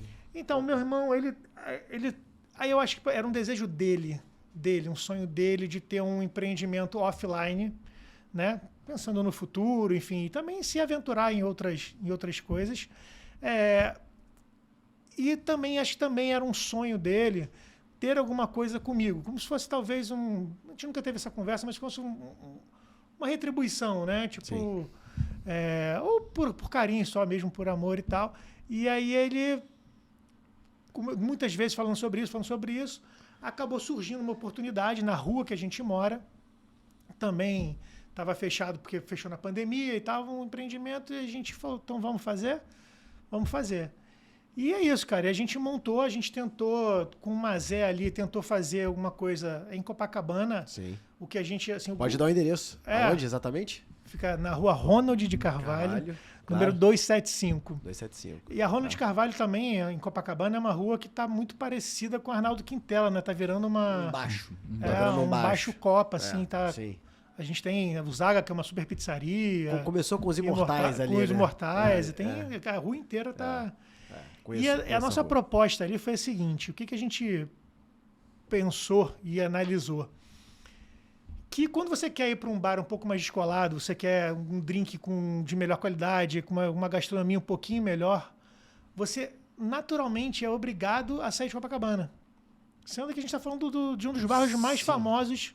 Mais visitados no mundo. Aliás, do Brasil. Do Brasil certamente, mas... Provável, em algumas instâncias, Copacabana ser mais conhecido do que o Rio.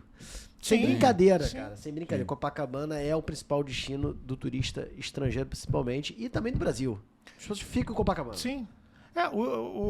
E tem muita hotelaria ali também, tem muita hospedagem ali, né? Desde a Airbnb a hotelaria, né? São muitos quartos. E assim, quando a gente idealizou o projeto, é claro que, né, você tem um pouco de medo, de receio, porque a gente sabia que estava fazendo uma ruptura com o que dá certo na rua. E se a gente fosse para um caminho do tradicional, daria também, porque a força dele sozinho ali já faria acontecer. Mas a gente resolveu arriscar e fazer uma coisa que não tem paralelo ali na região, o que a gente oferece ali, porque os outros, e são maravilhosos também, frequento todos eles, mas é uma realidade bem carioca mesmo, de mesa na rua, boteco. Por mais que seja um boteco legal, um boteco bacana, um gastronomia legal, mas é outra... E cerveja de garrafa, e a gente foi para um caminho inverso. E, cara, tá muito bem, obrigado, assim. Agora... Como é que é o dia a dia, a gestão? Como é que foi? Então, assim, hoje em dia, bem mais tranquilo, né? Porque gestão, né? Você vai botando a casa em ordem, assim, mas o começo foi muito complicado. Porque por mais que eu tivesse uma expertise de casa noturna, de grandes eventos... A dinâmica de bar é completamente diferente. Completamente diferente. E a gente não tinha um gestor com essa expertise, não tinha um sócio com essa expertise lá dentro com a gente, né? Mais próximo era eu tenho sócios com múltiplas habilidades, mas essa da gestão mesmo ali de bar ou restaurante a gente não tinha. Então, os 2 primeiros meses, assim, para o cliente maravilhoso.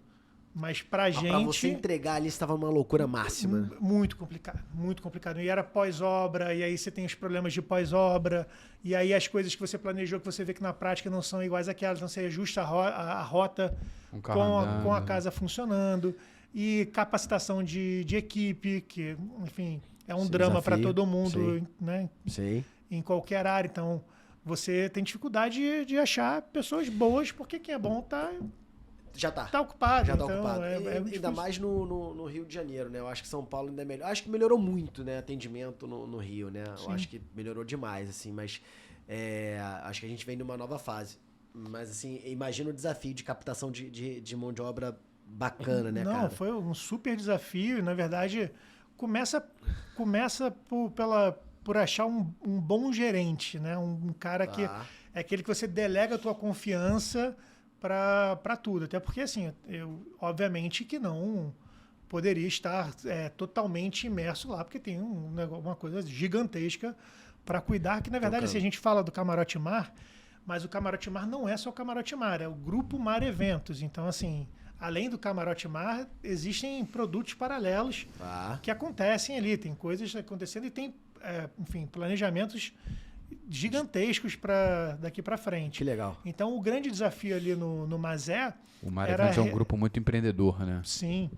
Então, o grande desafio no Mazé era achar uma equipe capacitada, treinar essa equipe de uma forma que gerasse confiança e deixasse essa roda andar. Então, agora a gente está indo para o 4º mês aberto. Então, graças a Deus, assim, está muito bem estabilizado, com uma equipe super profissional. Ainda não fomos lá. Eu ia falar isso, cara. Eu tava falando nisso, tava pensando. Todo mundo já foi lá. Eu ia perguntar, você já viu, né? Mas aí eu lembrei que você não foi lá ainda. Não fomos, cara. Assim, eu não lembro na inauguração tal, quando você convidou, alguma coisa aconteceu, não lembro o que foi, não consegui ir, lamentei demais. Não, eu também lamentei muito, eu não sabia nem onde enfiar minha cara, assim, falei, como é que eu vou... É verdade, você me ligou, acho que um mês depois pra falar, aí eu tava se desculpando. Um mês depois eu tô aqui com peso da consciência já um mês, porque tanto pelo carinho que eu tenho pelo Zé, tenho um carinho gigante pelo Matheus, e também tem uma outra pessoa que eu tenho um carinho muito grande na época, que me chamou, que foi o Rodrigo, né? Rodrigo Lapagesse, que escuta a gente, que é um cara que, pô... Até fazer um elogio aqui. Até um baita produtor. O Rodrigo Lapagesse é meu braço direito e esquerdo lá no Grupo Mar, né? Ele é o gestor de operações. Legal. Então, assim, tudo isso que vocês veem no Mar lá funcionando maravilhosamente. Deve ser eu diria que talvez seja o Pink Cérebro, assim, a parte de estratégia, administração fica comigo, mas fazer tudo que a gente idealiza acontecer. E eu sempre falo, é muito difícil você lidar com uma expectativa de quase... Agora a gente está ampliando o mar, né? Está ficando maior. Vai para quantas pessoas? Você pode falar? Posso. Caberia tranquilamente 3 mil pessoas no tamanho que a gente está com mais de 3 mil metros quadrados agora. Tá. Mas como você sabe, essa é uma característica do mar, a gente nunca passa de 2.500, 2.600, porque por dia. Você pode entregar o melhor serviço do mundo. Se você coloca mais gente do que cabe, o seu serviço, que é o melhor do mundo, ele vai dar problema. Ele vai ter fila no bar, E aí, só para contextualizar, o Rodrigão que estava contigo no mar, a gente fazendo canoa havaiana juntos, e aí ele sempre falava, pô, vai inaugurar, tem que ir lá, hein, vamos lá na quinta. E aí, e eu, não, claro, pô, já tá na agenda, aí deu alguma, tava com obra também, enfim, outras coisas. Deu alguma bomba lá que eu não conseguia, né, na inauguração. Mas a gente tem que armar... Vamos lá, pô. Sabe o que a gente pode fazer, cara? Filmar lá, né? Filmar, cara... Que nem a gente fez com a galera... A gente fez com o pessoal A gente fez com o Breuteco. Com o Breuteco. E foi, pô, fenômeno, tem um bombou. espaço maravilhoso para fazer, lá. porque agora vendendo peixe aqui, a gente tem um mezanino lá, que também é um outro diferencial na rua, porque a rua inteira não tem essa possibilidade. Então a gente tem 2 espaços que são ótimos nesse conceito que eu tinha visto lá do TAG, que eu tinha falado há pouco tempo, para aniversário, tipo de solteiro, evento corporativo. A gente está agora chegando no final de ano, tá bombando de ligação, porque na rua não tem paralelo. Então galera que tá ouvindo a gente que faz evento corporativo, aniversário, promotor, pode vir que o Mazé consegue atender perfeitamente isso aí. Como é que é o espaço lá? Explica um pouquinho lá a pegada. Uns 250 metros quadrados, então a gente tem uma varanda, que como fosse uma área externa, mas coberta com toldo, o salão, aí a gente tem um mezanino, que é um espaço para até 30 pessoas, que é difícil até de você ter a agenda ali, mais ou menos de quinta a sábado, é bombando de aniversário de gente querendo, e a gente tem um outro espaçozinho também que a gente chama de lounge, que aí são para comemorações menores, né, então...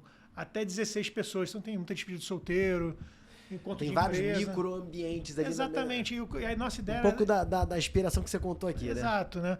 De buscar múltiplas opções. Então, você quer ir pro date, você vai para lá. Você quer fazer um aniversário, você vai para lá também. Você vai para lá. Vai a despedida de solteiro, faz lá.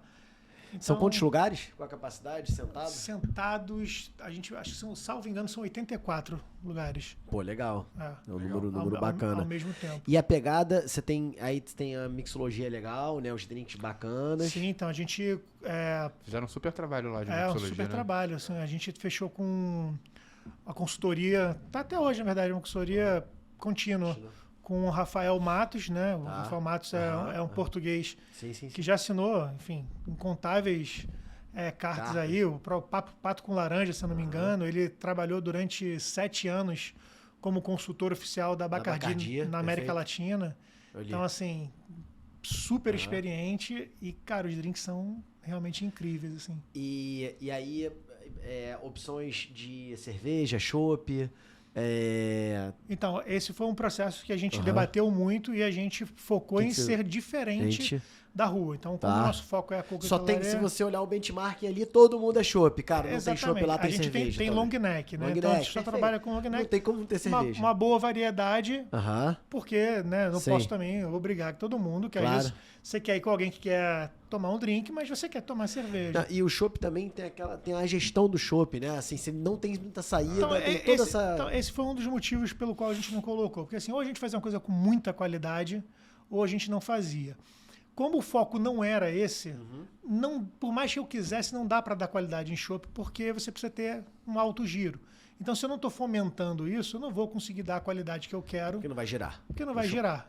Para quem não sabe, o chopp é bom tá fresquinho, o barril não ficar mais que 3 dias ali, 4 dias. Depois ele começa a perder a qualidade.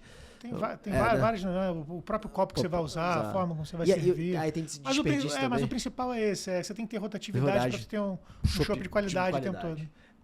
E vinho também, tem tudo lá, né? Tem também vinho, clericô. Legal. E a gastronomia? Como é que é a gastronomia? Qual foi a pegada? Assim? Então, a gente também foi atrás de uma consultoria, né? A gente fechou também com o Fernando Vaz, que é um super chefe de cozinha. Eu já conhecia ele já de muito tempo, salvo engano, assinou o Xi'an também e alguns outros restaurantes. E a gente montou toda uma gastronomia para harmonizar com a nossa coquetelaria. Tá. Só que a gente teve uma preocupação muito grande assim, também de entender o lugar que a gente está. Né? A gente também está em Copacabana, então a gente não está... a gente não... As pessoas se surpreendem muito quando vão lá. Muito mesmo. Porque acaba sendo um outside para Copacabana. Exatamente, porque às vezes as pessoas vão para lá até com um pouco de receio de, nossa, mas é casa de um influenciador, deve estar uma fortuna.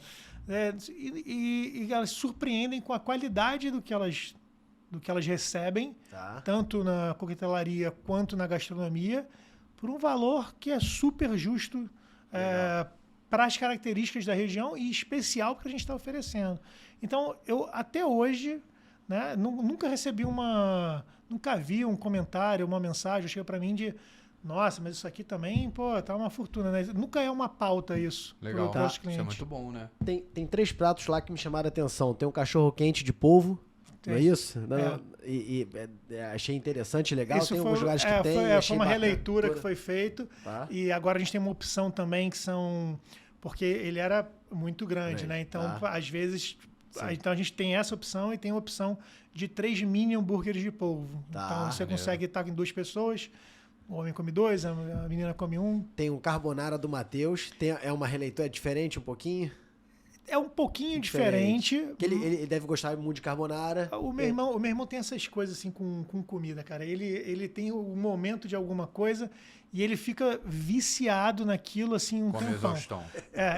O vício do último ano agora é o carbonara. Tá. E todas as viagens que a gente faz, como ele tem um paladar meio infantil, e carbonara é uma coisa meio que se acha em quase todos os lugares, né? Sim. Então ele já provou de tudo daquele lugar. Então ele pegou ali... em carbonara. Ele fez uma... Muito bom. O dele, carbonara. É bem tradicional, mas com uma releitura dele. Os pedaços de bacon ali são mais generosos. O queijo é picorino mesmo original. Tem que ser. Tá. É isso. Tá. E tem o gin do Zé. Você estudou. Fez o dever de casa. Às vezes eu passo de ano. Você sabe, o nome Mazé não é por mim, né? É do seu pai. É do meu pai. Tá? É Matheus e Zé, do seu Zé, meu pai. E esse gin do Zé é do meu pai. Então, legal. Foi feito para ele, né? Então, quando a gente estava fazendo os autorais ali, todos ali e tal... Foi provando, aí ele falou, esse aqui é bom. Então, esse é o gin do Zé. Achei diferente, né? Achei diferente. Que ele tem mesmo, cara? Peraí. Pô, tá passando de ano. Eu sei. Não, então, eu sei. Sim. Quer que eu te ajude? Cara, tem ingrediente. É porque tá me faltando a palavra. Mas fala aí quais são os ingredientes. Cara, ele tem uma... Ele é tipo como se fosse uma cereja, uma amarena nele. Tá. Que é diferenciada e também, enfim... Mas tem outra coisa. Aí você quer saber os segredos, né? Tá no release, Porra. Tá no release. O gin, a amarena e basicamente é isso. Acho que deve ter alguma especiaria, provavelmente. Alguma especiaria, eu achei interessante. Aí tu me complicou, porque de cabeça eu não lembro. Mas vou lá isso, experimentar. Amarena, gin e alguma especiaria. Tá. E também, assim, tem muito detalhe na coquetelaria, porque também até o gelo faz diferença, né? Então, assim, maneiro. Você vai, enfim, em algum lugar que não tem tanta preocupação assim... o gelo, pega um gelo filtrado qualquer. Nosso gelo não, é um gelo todo especial, enfim, ele é translúcido, não sei quantas vezes filtrado. Então, tem toda uma situação porque faz diferença. Legal demais.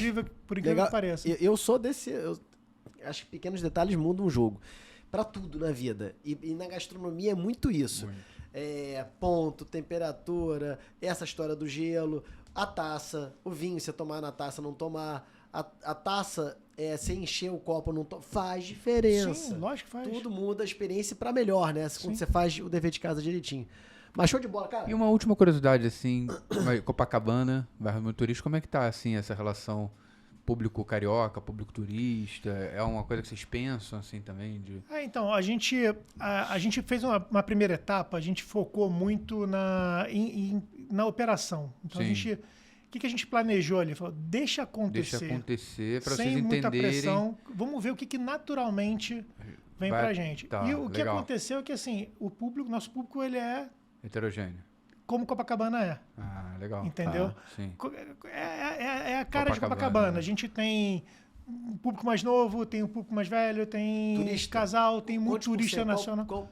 Olha, tem isso? é bem alto, cara. Vou te dizer que assim, não de turista estrangeiro não é tanto, mas de turista em geral, diria que bate tranquilamente ali de 30% a 40% Legal.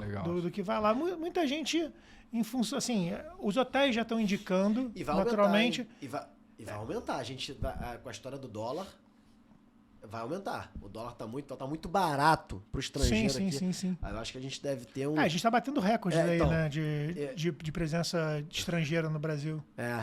Eu sinto isso também, né? Eu tenho uns negocinhos ali. E a gente já vê, já estamos vendo essa demanda por turista, por hospedagem gigante. Diferente do ano que vem, do ano passado. Agora a gente está começando a fazer um trabalho mais direcionado, mas a gente, como diz, a gente deixou fluir, focou em operação e tentou entender o que para não ter que direcionar para um público e às vezes não é a realidade. Não cometeu o erro que a gente cometeu lá no Camarote Woods, quando a gente imaginou o cenário. Você ligando os pontos aí, né? Agora a gente já entendendo o que é, a gente está começando a fazer uns trabalhos um pouco mais direcionados, mas como eu te falei, como às vezes é bom você ser o diferente, né? Claro. Dá medo, é um risco, mas o fato da gente ser o diferente da rua está fazendo com que a gente tenha um público que é direcionado para a gente. Então, você tem um turista, às vezes, que vai lá no concierge do hotel ali, né? Copacabana é lotado de hotéis, e pergunta, o que tem aqui perto, aqui um pouquinho mais descoladinho e tal, não sei o quê. Aí, naturalmente, já indicam a gente, porque não tem paralelo perto. Sim. Né? Claro, tem outros bairros, mas se ele quer perto, então a gente tem recebido muita gente, e aí a nossa equipe lá de atendimento, a gente está conversando, pergunta e fala, quem me indicou foi o concierge ou a pessoa da recepção do hotel tal.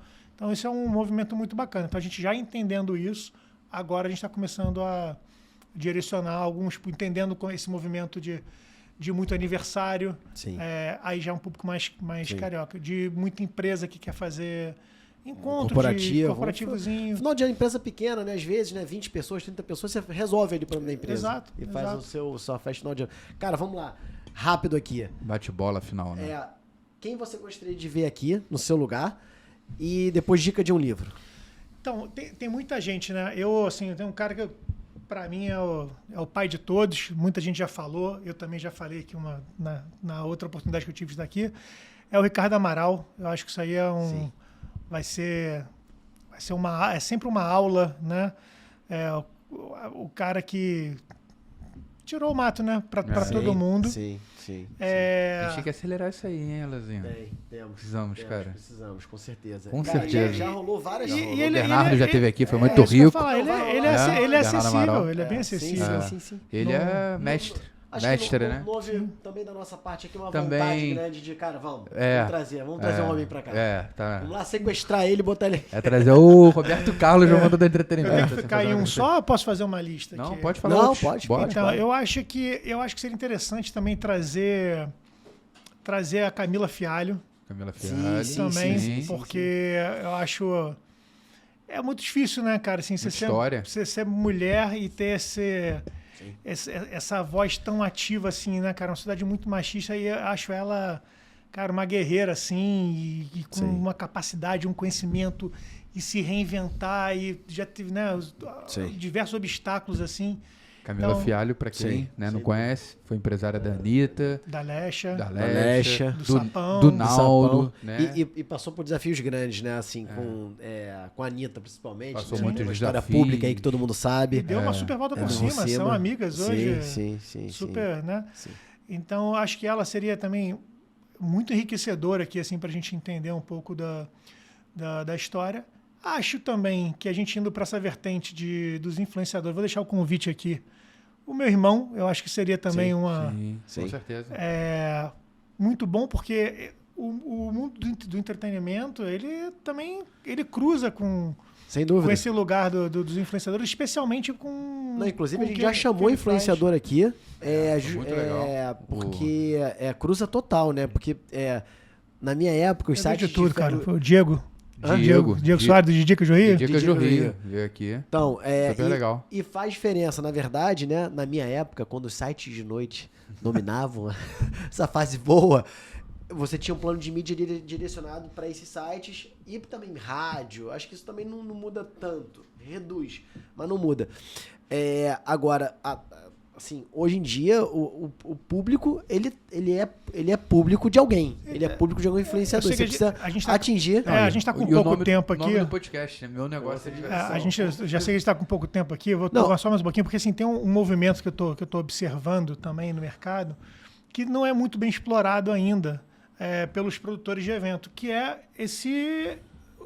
trabalhar com esses influenciadores, entendeu? Sim. Eu tenho visto agora uns movimentos ali que eu tenho visto que tem dado muito certo.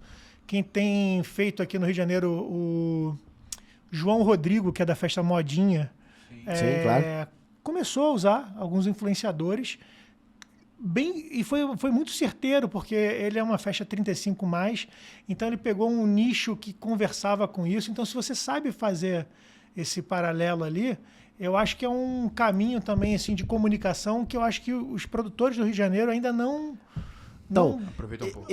Eu acho que direito como fazer. Eu acho que os grandes eventos já fazem, contratam a mais.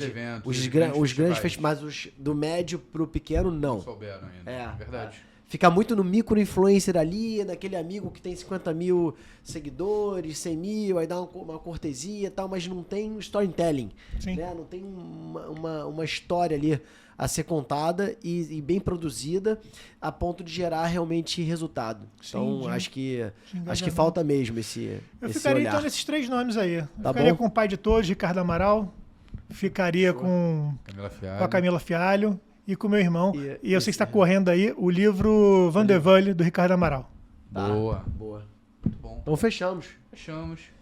Galera, obrigado, Zé. Eu que agradeço, gente. Ficou demais. Uma honra. Episódio muito bom, acho que fluiu super bem, eu acho que ficou num tempo ok, assim, né, cara? A gente fez em 1h40 acho que, né, não fica tão... Quem ficar cansado da minha voz aí, bota na velocidade 1,5, 2, mas não deixa de ver, não. Galera que com curtiu. certeza, foi muito legal, muito aprendizado, cara, de verdade. E a galera que curtiu, deixar sempre o recado de seguir a gente no YouTube. Isso aí. E no Spotify, para ficar sabendo em primeira mão. A gente faz isso aqui de forma independente para impulsionar o setor.